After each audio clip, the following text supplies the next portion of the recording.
खाटू श्याम बाबा का प्रसिद्ध मंदिर राजस्थान के सीकर जिले में स्थित है। खाटू श्याम जी को भगवान श्री कृष्ण का अवतार माना जाता है। देश के करोड़ों लोग खाटू श्याम जी की पूजा करते हैं।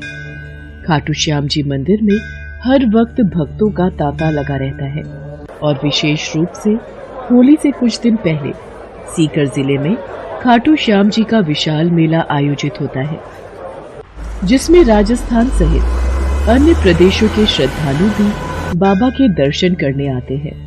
खाटू श्याम जी की कहानी महाभारत काल से शुरू होती है, जिस वक्त उनका नाम बर्बरीक था। बर्बरीक भीम का पौत्र और घटोत्कच का पुत्र था। बर्बरीक बचपन से ही बहुत वीर योद्धा था। बर्बरीक ने अपनी माँ से युद्ध कला सीखी थी। बर्बरीक देवी शक्ति का बहुत बड़ा भक्त था। एक बार बर्बरीक ने देवी शक्ति की कठोर तपस्या की। बर्बरीक की कठिन तपस्या को देखकर देवी शक्ति वहां प्रकट हुई। आंखें खोलो पुत्र। प्रणाम माते। तुम्हारा कल्याण हो पुत्र। मैं तुम्हारी तपस्या से अति प्रसन्न हूँ। बोलो, क्या वरदान चाहिए? माते, आपने मुझे दर्शन देकर कृतार्थ कर दिया। अब तो बस एक ही अभिलाषा है कि आपका आशीर्वाद सदैव मुझ पर बना रहे और मैं अपना संपूर्ण जीवन दीन दुखियों की सहायता में व्यतीत कर सकूं। तथास्तु, तुम सदा दुर्बलों का सहारा बनोगे। मैं तुम्हें ऐसी शक्ति प्रदान करूंगी जो तीनों लोकों में किसी के पास भी नहीं है। पर ज्ञात रहे पुत्र, तुम्हें इन शक्तियों का दुरुपयोग नहीं करना। भगवती शक्ति ने बर्बरीक को 3 दिव्य बाण वरदान स्वरूप दिए। वो बाण अपने लक्ष्य को भेद कर वापस लौट आते थे। इसी वजह से बर्बरीक अजेय हो गया। बर्बरीक अपनी माता के पास पहुंचा और देवी शक्ति के दिए वरदानों के बारे में बताया।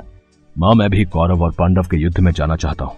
मेरी युद्ध में जाने की बहुत इच्छा है। पुत्र बर्बरीक, मैं जानती हूँ तुम एक महान योद्धा हो, इसलिए मैं तुम्हें रोकूंगी नहीं, पर मुझे वचन दो कि तुम हारे का सहारा बनोगे। तुम युद्ध में हारने वाले की तरफ से लड़ोगे।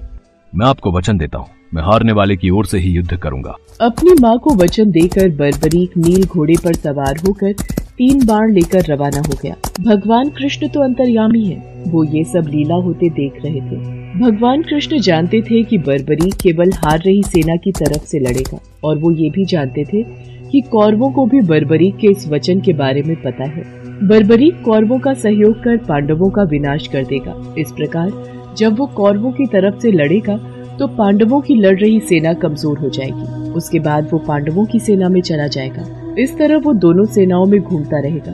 श्री कृष्ण को पता था अगर बर्बरीक इस युद्ध में शामिल हुआ तो कोई भी सेना नहीं जीत पाएगी और अंत में कौरव पांडव दोनों का विनाश हो जाएगा और केवल बर्बरीक शेष रह जाएगा। इसलिए रास्ते में ही श्री कृष्ण ने ब्राह्मण का वेश धारण कर बर्बरीक को रोका। बर्बरीक को रोकने का अब एक ही उपाय है। मुझे बर्बरीक से उसके शीश का दान मांगना होगा। हे महावीर योद्धा, तुम कौन हो? ये कुरुक्षेत्र की रणभूमि है। तुम कौरवों और पांडवों के युद्ध में क्या कर रहे हो? हे ब्राह्मण देव, मैं घटोत्कच का पुत्र बर्बरीक हूँ। मेरा प्रणाम स्वीकार कीजिए। मैं महाभारत के युद्ध में सम्मिलित होने आया हूँ। ऐसा कैसे हो सकता है? तुम मात्र 3 बाण से युद्ध में सम्मिलित होने जा रहे हो?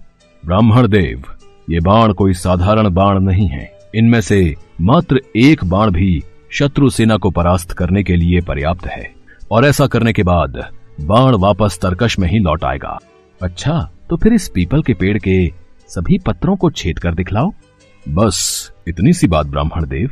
बर्बरीक ने ब्राह्मण रूपी श्री कृष्ण की चुनौती स्वीकार कर ली और ईश्वर को स्मरण कर पेड़ के पत्तों की ओर बाण चलाया। बाण ने क्षण भर में पेड़ के सभी पत्तों को भेद दिया और श्री कृष्ण के पैरों के इर्द गिर्द चक्कर लगाने लगा, क्योंकि एक पत्ता उन्होंने अपने पैर के नीचे छुपा लिया था।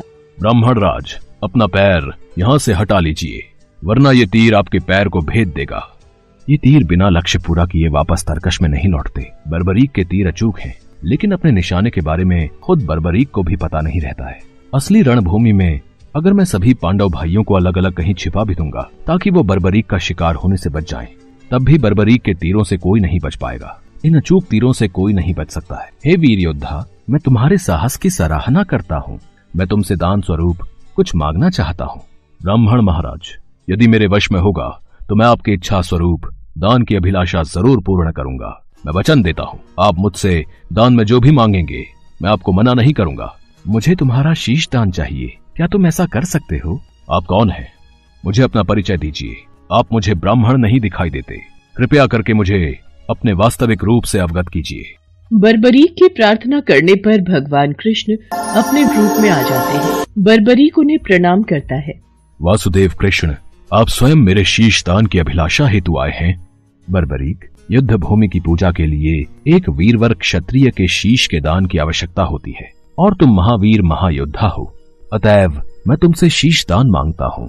हे वासुदेव कृष्ण, मैं आपको शीश दान अवश्य दूंगा, पर मेरी दो इच्छाएं हैं। पहली ये कि मेरी देह को आप स्वयं अग्नि देंगे, और दूसरी इच्छा ये कि मैं अंत तक इस युद्ध को देखना चाहता हूँ। ऐसा ही होगा वीर शीशदानी बर्बरीक। कलयुग में लोग तुम्हें हारे का सहारा बोलेंगे, तुम्हें श्याम नाम से पुकारेंगे। मेरे नाम से ही तुम्हारी कलयुग में पूजा की जाएगी। कलयुग में खाटू श्याम नाम से तुम्हारी पूजा होगी। फाल्गुन माह की द्वादशी को बर्बरीक ने अपने शीश का दान दिया।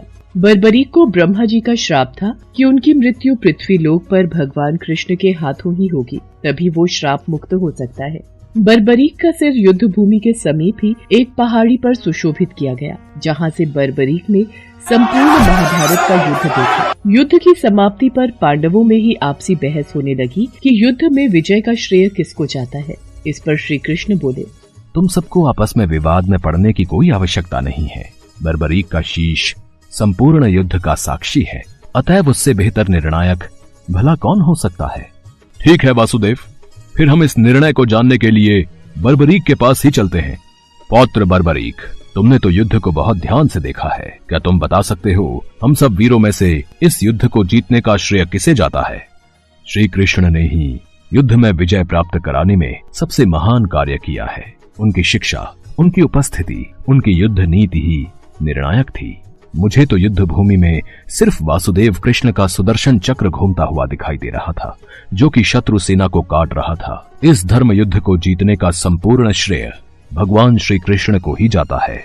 वीर बर्बरीक, तुम धन्य हो, तुमने बिल्कुल सही निष्कर्ष दिया।